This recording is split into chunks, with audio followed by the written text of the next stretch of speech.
Nakapasok na balita po tayo mga kababayan. BP Inday Sara Duterte, makukulong na nga ba? Naku po, House Panels Eyes Plunder Case versus BP Sara mga kababayan. Ito na, exciting to mga kababayan.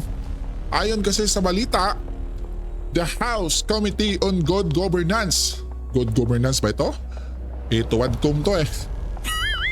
And Public Accountability is considering filing a plunder case against Vice President Sara Duterte if she fails to justify the 112.5 million confidential funds withdrawn during her term as Education Secretary.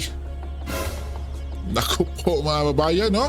Ayon kay Senior Deputy Speaker Dong Gonzales that if Duterte cannot provide a clear and adequate explanation for the funds used, the committee has a duty to pursue necessary legal action.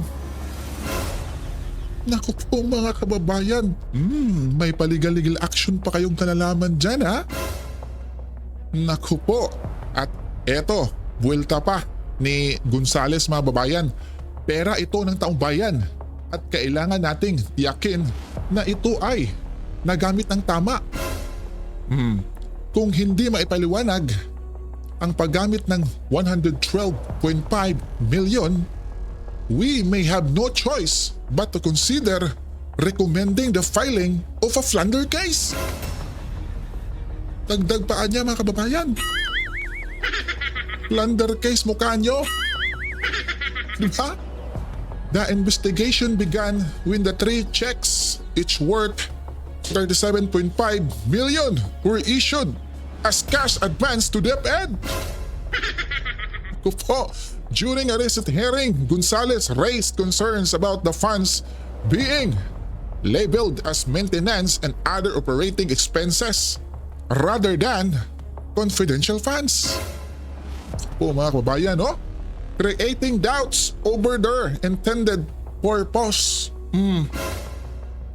DepEd Undersecretary for Finance Annalyn Sibilia confirmed the issuance of the checks, explaining that her role was limited to processing the disbursement and that the Finance Office had no oversight of the funds' final use. The committee is scrutinizing these financial discrepancies as part of an ongoing investigation. Naku po mga kababayan, ano po ang masasabi ninyo sa kapapasok na balitang ito na yung House panel ay kakasuhan ng plunder case si BP Inday mga kababayan? Naku po, bakit di nila kasuhan yung si Saldico mga kababayan, di ba? Na bilyon-bilyon yung ginasta. Tapos eto, kay BP Inday, mayroong resibo kung saan ito ginasta, di ba? Tapos sila lang yung gumagawa ng kwento ata mga babayan, di ba? Samantala mga babayan, matapos masiwalat ang pagnanakaw sa budget ng flood control, Manong Ted Filon, ni-real talk si BBM mga babayan. Mambubudol daw, di umano? Nako po, eto. Pakinggan natin si Manong Ted mga kabayan. Ukol sa balitang ito. Nagkamali man tayo ng inidolo, huwag na tayong muling magpapabudol. Veteran news reporter Ted Filon, pinatamaan si President Bongbong Marcos Jr. Umabot na sa mahigit sa 5 million views across social media platform ang naging patama di umano ng veteran journalist na si Ted Filon sa administrasyon ni President Marcos Jr. Sa kanyang programa, tila idinaan ni Ted Filon ang kanyang mensahe sa administrasyon na pakiwari hindi na raw natuto sa pagkakamali ng kanyang ama at tila balak pang ulitin kahit na maraming Pilipino ang magiging kawawa. Tunay nga raw na noon pa man ay dapat nakinig na sa dating Pangulo dahil kung nagkataon, hindi raw sana nabudol ang mga Pilipino. Gayunpaman, Ang mensahe ni Ted Filon ay nag-iwan sa kanyang mga tagapakinig ng aral na ipaglaban ang karapatan bilang tao dahil ang boses mo bilang Pilipino ang magpapalaya sa mapangsupil na gobyerno. Panoorin ang full video. Ngayon, ito naman ang panata laban sa mga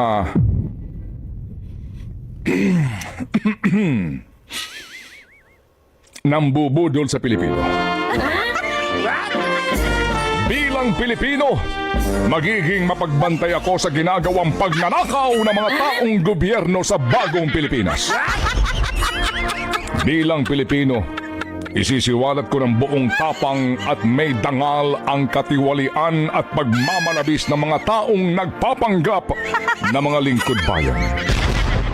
Bilang Pilipino, iaalay ko ang aking lakas, talino at kakayahan sa pagmumulat sa kaisipan ng mga dukhang pinagmamalabisan at nililinlang ng mga taong nasa likod umano ng sinasabing bagong Pilipinas. Bilang mga Pilipino, magkaisa tayo sa paggising sa lahat ng mga nabudol at bilang mga Pilipino na nagmamalasakit sa kalagayan ng mga nagdarahop na mga maralita nating kababayan, sabay-sabay tayong sisigaw na may buong tapang sa mga kabulastugan ng mga opisyal ng bayan. Sabay-sabay tayong sisigaw ng sambayanan.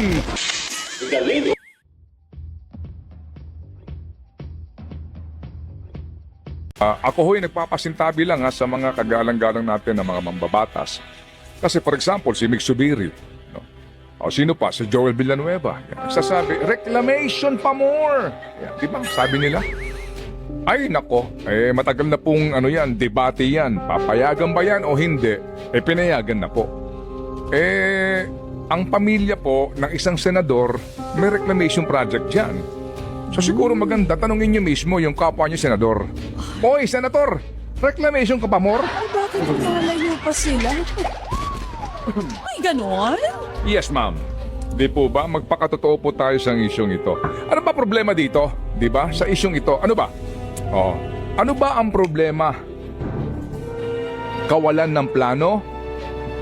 Mukhang hindi kasi may master plan na po. Mga kapatid, pag pinag-usapan po natin dito ang master plan, ang master plan na po ito, pinondohan pa po ito kasama mga kaibigan Okay, dahil po sa pinsalang iniwan ni Ondoy at ni Pepeng noon, ang ating pong pambansang pamahalaan sa tulong po ng World Bank gumawa ng Metro Manila Flood Management Master Plan. Itong master plan na ito ay patutupad sa loob ng 25 taon.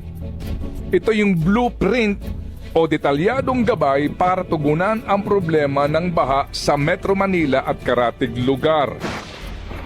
As a matter of fact, nagkaroon pa po ng National Economic and Development Authority Master Plan Approval mismo dito po sa sinasabi po na ginastusan na study. Nagkaroon din po ng Flood Summit mismo sa Kamara de Representante. Kapag pinag-usapan natin ang plano, may master plan na.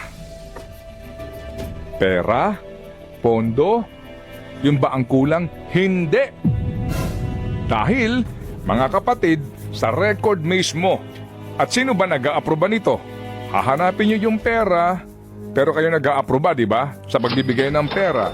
Ang sisti nga kasi, wala pong accountability na nangyayari. Hindi po ba? Ngayon po, focus na naman po wala muna ngayon pogo. Wala munang Alice Goo ngayon. Dito tayo nakafocus sa baha. Ngayon, araw, isang buwan, malilimutan po na naman ito. Hahanapin mo na naman si Alice Goo. Hindi ba? Ganto po at ganto tayo lagi sa bayan na ito Nakakainis na, di ba? Nakakapagod na. Pero anong gagawin natin? Pwede bang mag-live muna bilang Pilipino? Ay, huwag masyadong matagal. Nakakainis nga, di ba? Ay, sinabi mo Sabi ba? ko nga sa iyo, mga kapatid, nung pong unang panahon, ang aming segment sa Hoy Gising, kasama si Corina at maging si Chris Aquino. Kasama namin si Chris dyan. Tapos naging si Ruth Abaw. And then si Jel Relos. Ayan, Hoy Gising, Oo. BLT. BLT. Basura, lubak. Oo. Okay. Basura, lubak, tubig. Ayun, yun eh. Kasama ho. BLT. Noon pa po pinag-uusapan yan eh. Oo. Yung issue yan eh. Oo. Itong baha din po, mga kapatid. Sino pang presidente noon? Si Cory Aquino. Oo. Mga kapatid, ito po pag-usapan natin ng pera. So meron ka ng master plan. Oo. Wala ka ng problema doon. Ang bayan gumasta na po ng master plan. May gastos yan eh. May pag-aaral yan eh.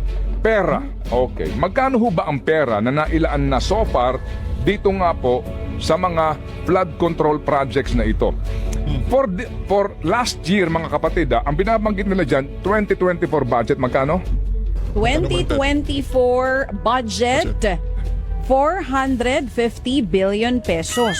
Okay, that's for nationwide. Oo. Walang detalye dyan kung magkano po ang for NCR. Ang sabi po ni Ginoong Bonoan, ang flood control projects ay sa Metro Manila. Pero- wag na ho tayo mag-ambisyon na mawawala ang baha. Hindi po. It's a given. Okay? It's a given Tama. dahil po sa una, mga kapatid, una, ang ilang mga bayan sa Metro Manila lubog na. Tumataas po ang tubig sa dagat, lubog na po ang ilang mga bayan, at talaga po may mga bayan, Navotas, Malabon, yan ho yan. Yan Malolos na yan, Hagonoy na yan. Opo, hindi na po yan makakaahon sa baha. Ang pinag-uusapan lang po dito ay yung pong hindi na ho pagtaas pa ng tubig. O kaya po naman mabawas-bawasan lang po. At hindi na rin po maiaalis na dahil po din sa kawalan ng National Land Use Act, ang mga kabayanan po dito ho sa Rizal, yun na po yan. So hindi na po mawawala itong baha na ito. Wala pong flood eradication project. Ano ito? Flood control na lang ho, di ho ba?